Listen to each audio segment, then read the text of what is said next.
everyone, my name is Kasper Kramer, and I'm the author of The Story That Cannot Be Told, and a brand new book coming out this September called The List of Unspeakable Fears. One of the things I get asked a lot as an author is, where do you get your ideas? The truth is, it's different for every single thing that I write.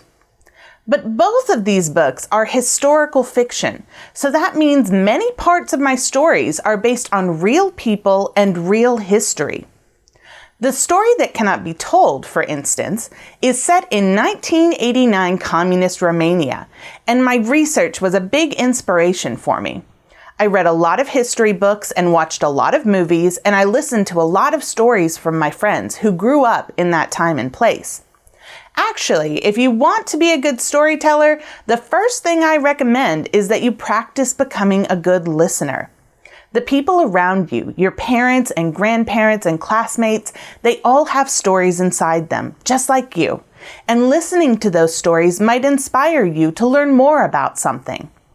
When I started researching Romanian history, for example, I discovered all these amazing folk tales and fairy tales that I'd never heard before.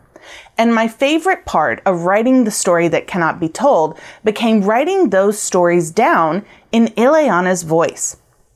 Because Ileana wants to be a writer, she has this big book called The Great Tome, where she collects all her favorite stories. One important story is called Cunning Ileana. In fact, it's the one she was named after.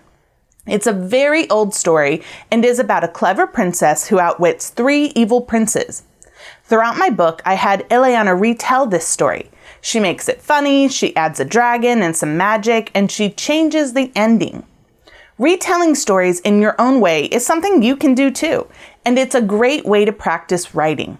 First, reread a favorite story. A short one like a fairy tale might be a good place to start. Then, make 2 lists.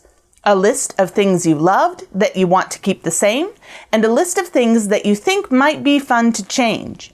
For instance, you could make the main character more like you. You could change how they look or how they talk or the choices they make. You might change the ending of a story, like Ileana always does, or you could mix more than one story together, combining your favorite characters or events.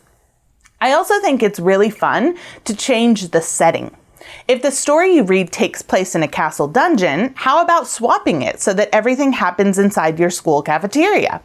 Or if the story is really old, it might be fun to see how things change if you set it in the present. Think about how different things would be if Little Red Riding Hood had had a cell phone with GPS, or Jack from Jack and the Beanstalk had a drone that he could fly up and spy on the giant.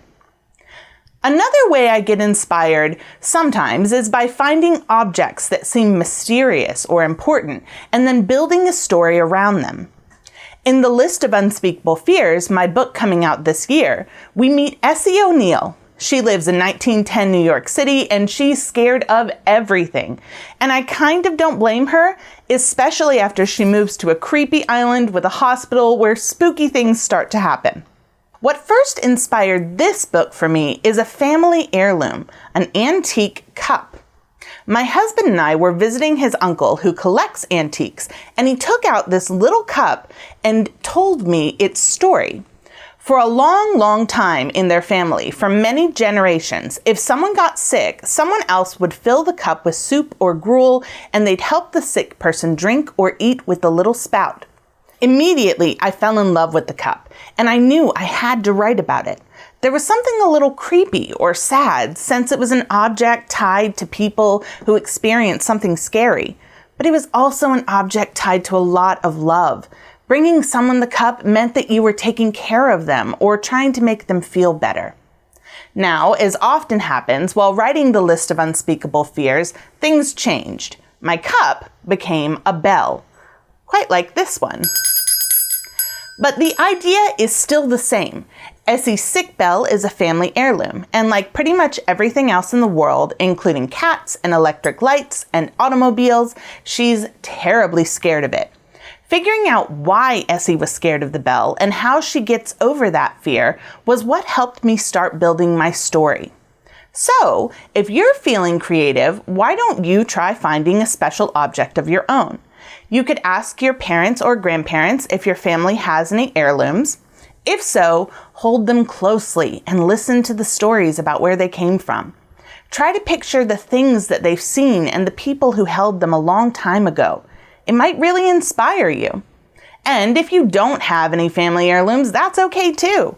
Look for special objects in your room, or go for a walk and keep your eyes peeled for abandoned trinkets or oddly shaped stones.